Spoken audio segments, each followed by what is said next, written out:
Chris, when people talk about leadership in women, whether that is in the home or in the workforce, secular or Christian, what are some of the tensions that you see women facing in different realms of leadership, whether that's family, business, or ministry? You know, it's a huge question, and I think it's what every woman is grappling with at the moment. You're kind of working out, well, what does it mean? You know, women have not been in the leadership space for a long time. We've been doing it, but there's not been like a position, title, or recognition. Now, all of a sudden, women are in the public sphere and taking more and more places of leadership. And then you go, okay, so now I have more responsibility outside of the home. What does that mean for inside the home? So I find lots of the conversations I have with girls are, whoa, there's been these sort of gender stereotype roles at home, you know, that I have so many of the domestic responsibilities, cooking, cleaning, right, carpooling, scheduling.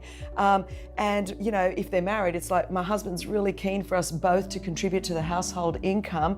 But, you know, we need to share the tasks at home as well. How does that work out? And I find a lot of the marriage tensions come there because the woman's just exhausted. Like she's got this whole job outside, and then we've got to renegotiate. What does that look like at home now? Because, you know, we're both working outside. Well, we both have if we've got kids, we both need to, it's kind of like women, we just know how to navigate some of the invisible things. Like you've got to schedule dentist appointments, you've got to schedule the field trip, and somehow you know, we've got to work out what does this look like at home. So there's those logistics. I think the woman is finding that we're just really exhausted all the time, and we want to fulfill our God-given purpose and destiny, but something's got to give somewhere, and everybody has to contribute and go, let's renegotiate since the goalposts have changed, and we work both within the home, because I'd hate to ever say that a stay-at-home mum doesn't work. She works. You ask any stay-at-home mother if she doesn't work, and she'll laugh. So you go, it's not an issue of whether we work, it's like, do we work in the home or outside of the home or both? And if that's the case,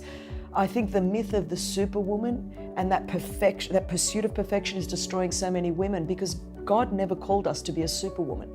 He called us to be a supernatural woman, which means we're empowered by His Spirit to go, okay, let's navigate what it looks like. If I have responsibilities outside of the home and within the home, how are we as a team? And I know in our own family, you know, I've got 2 daughters and Nick, and it's like, how are we all going to navigate this? How are we going to work? We're all on the same team.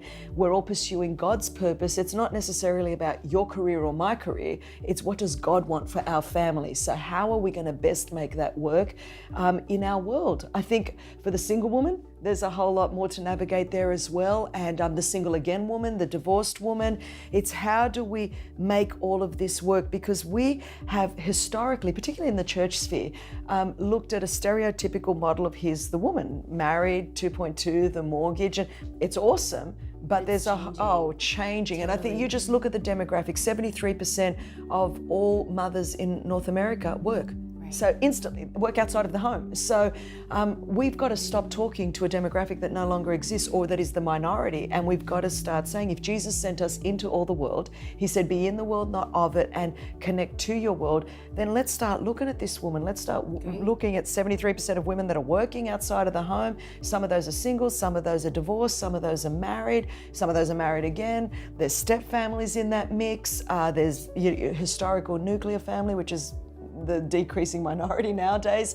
And so I really hope that we continue to address these real issues and go, you know what, we understand that what was once normal is no longer normal, but God's word is unchanging. So how does that look in our 21st century society? What does it mean to be a woman in leadership in today's world? I appreciate it. We're excited to unpack what those tensions are and get more information to help people. Awesome.